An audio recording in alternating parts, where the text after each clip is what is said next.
di kota Yerusalem, jalan menuju ke gerbang Damaskus Gate. Kira-kira tidak jauh dari kota lama.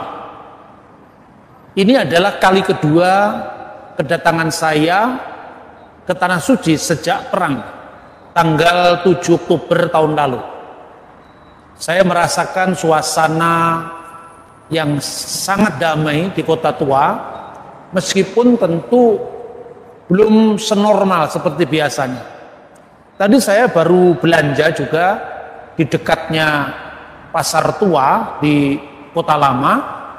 Saya belanja buah delima yang katanya jumlah bijinya itu 613 sesuai dengan jumlah hukum Musa menurut sistematik para rabi yang dikenal dengan Taryat Misvot Bine Mose.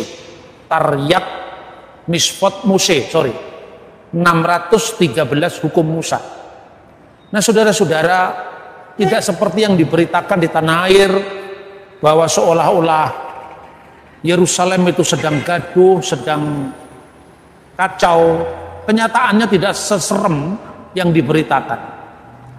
Kehidupan serasa normal seperti biasa, sekalipun bagi masyarakat tentu banyak yang menjerit, khususnya di wilayah Palestina, karena dengan situasi ini tidak banyak turis yang datang seperti biasa, sehingga ini sangat menyengsarakan kehidupan masyarakat sipil. Karena itu saya berharap teman-teman di Indonesia, ayolah kita pergi ke Tanah Suci, kita memberkati baik saudara-saudara kita dari warga Israel maupun Palestina. Nah, malam hari ini saya ingin membawakan satu tema yang mungkin pernah saya bawakan di beberapa forum, tetapi saya merasa ini sangat menarik apabila saya bawakan di tengah situasi yang sangat damai di kota lama Yerusalem, yaitu menuju dialog damai Yahudi, Kristen, dan Islam, atau lebih tepatnya menuju trialog damai antara Yahudi, Kristen, dan Islam. Salah satu kendala kenapa dialog atau trialog itu menjadi gagal, karena kita mengukur mitra dialog kita berdasarkan klaim teologis iman kita. Sering saya sampaikan tentang dialog Islam Kristen. Saya sering mengutip seorang penulis Muslim dari Iran, Dr. Sayyid Husin Nasir, dalam bukunya Islam Antara Cita dan Fakta. Saya juga sering mengutip dialog-dialog Islam Kristen, khususnya dari Piagam Nostra Aetate atau Piagam zaman kita sejak Vatikan II, di mana ada landasan dialog yang sangat-sangat sejuk, membiarkan mitra dialog kita berada dalam perspektifnya sendiri tentang imannya, dan kita tidak saling mengintervensi iman orang lain berdasarkan perspektif agama kita.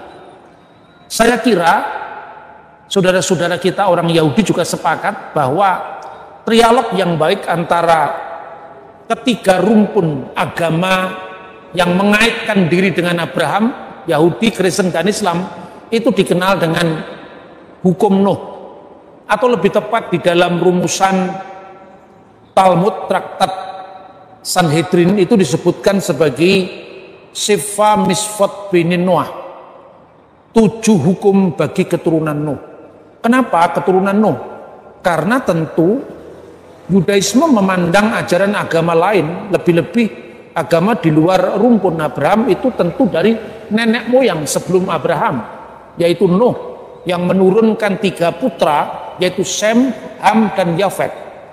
Kalau di dalam setiap degup kesadaran spiritualitas manusia itu mengakui dan mengabdi kepada Tuhan, seru sekalian alam pencipta langit dan bumi, maka landasan yang lebih global, lebih holistik tentu bukan hukum Musa, tentu bukan Abraham, tapi lebih tepat kepada hukum Nuh.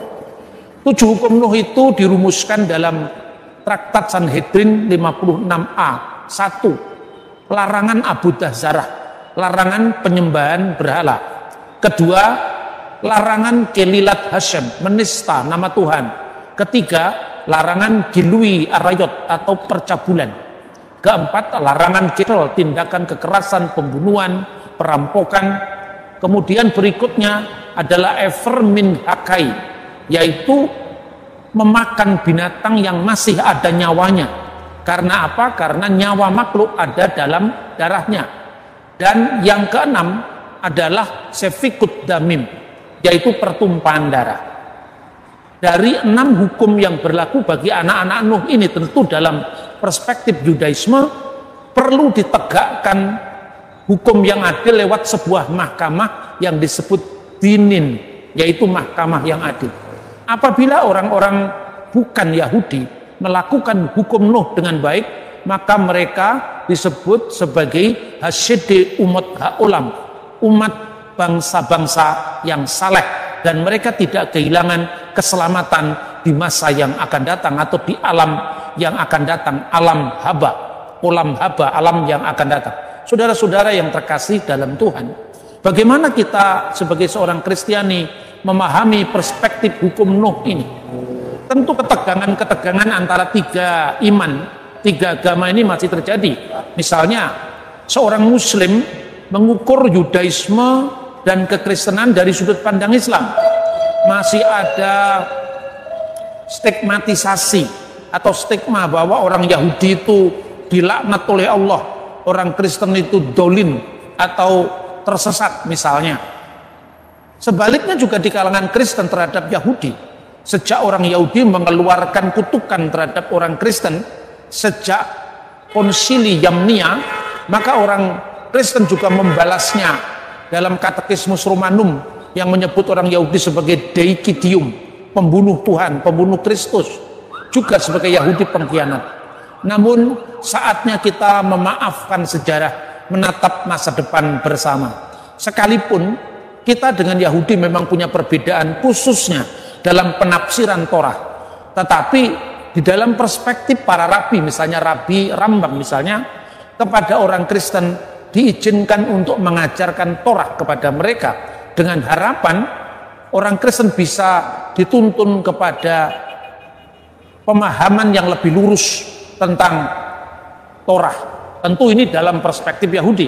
Nah, bagi orang Kristen sebaliknya menuntun orang Yahudi kepada pemahaman yang lebih tinggi, lebih paripurna mengenai monoteisme Abraham. Bagi Vatikan II, orang-orang Yahudi dan orang-orang Muslim juga sama-sama monoteis, sama-sama menyembah satu Tuhan, tapi mereka masih berhenti pada tingkat monoteisme Abraham. Seperti Abraham diutus dan dia taat, namun dia tidak tahu kemana dia harus pergi. Tapi ketaatannya itu Abraham disebut sebagai bapa orang beriman, Abha Ma'aminin atau Abul Mukminin. Tentu ini perspektif kita masing-masing.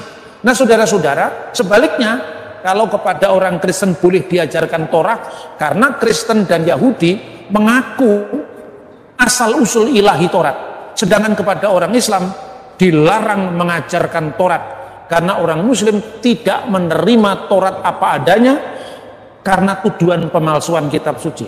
Sebaliknya, ada sebuah kesan yang lebih praktis di mana hubungan yang sangat baik antara orang Yahudi yang waktu itu mengalami banyak sekali ketidakadilan di negara-negara Barat Kristen, sementara mereka diterima lebih adil pada masa Khalifah Salahuddin Al-Ayyubi, dan hubungan-hubungan baik di negara-negara timur, negara-negara Islam sebelumnya. Dan kesan secara sekilas di dalam masjid tidak ada ikon, tidak ada gambar-gambar suci yang itu dikonotasikan sebagai Abu Dazara. Nah, sebaliknya secara alasan praktis itu orang Muslim dianggap lebih dekat dengan Yudaisme dalam soal monoteisme yang di perspektif Kristiani dianggap berhenti pada monoteisme Abraham tadi, maka diizinkan kalau terpaksa sembahyang di masjid. Namun ini jangan dibesar-besarkan. Karena apa? Umat Islam harus tahu bahwa mereka dianggap tidak memenuhi syarat sebagai seorang yang harus diajari Taurat oleh rabi. Tentu seorang rabi boleh memandang Islam dan Kristen pada perspektifnya. Seorang pastor, abuna, pendeta boleh memandang Islam dan Yahudi pada perspektifnya masing-masing. Namun satu hal, ini era dialog, ini era keterbukaan. Apa yang kita tanamkan kepada anak-anak kita tentang sebuah perspektif terhadap agama lain yang berbau karikatur atau kekaburan, pasti suatu saat akan dibedah oleh studi kritis. Karena itu saatnya sekarang kita mengembangkan trialog yang sehat. Kita tidak boleh memandang Yudaisme dari sudut pandang Islam, kita juga tidak boleh memandang Islam dari sudut pandang Kristen dan sebaliknya. Dan terakhir, bagaimana penerapan hukum Nuh? Kalau saudara-saudara datang ke Me'as Yarim, saudara-saudara datang dalam perjalanan dari Qumran menuju ke kota Yerusalem, di jalan-jalan itu ditempelkan kampanye hukum Nuh, yang intinya agar setiap orang-orang bukan Yahudi yang mengikuti hukum Nuh ini, maka dia diselamatkan. Jadi dengan kata lain, orang Kristen goyim, orang Muslim yang makan onta tidak melanggar hukum. Jadi artinya jangan karena di dalam Quran dilarang makan babi maka serta-merta Islam itu sama dengan Taurat. Tidak, karena ada banyak hukum Taurat yang dilanggar dengan sejuk, dengan damai, sebagaimana Daud di dalam kitab Mazmur pernah mengatakan, Shalom Yerusalem, berdoalah untuk kesejahteraan Yerusalem. Dan satu ayat lagi, Hineh matov umanaim syafet ahim gam yakat. Alangkah baiknya dan alangkah indahnya apabila semua saudara hidup rukun bersama. Dari tanah suci, secara khusus dari kota suci Yerusalem, saya menyampaikan salam sejahtera bagi semua. Shalom alaikum.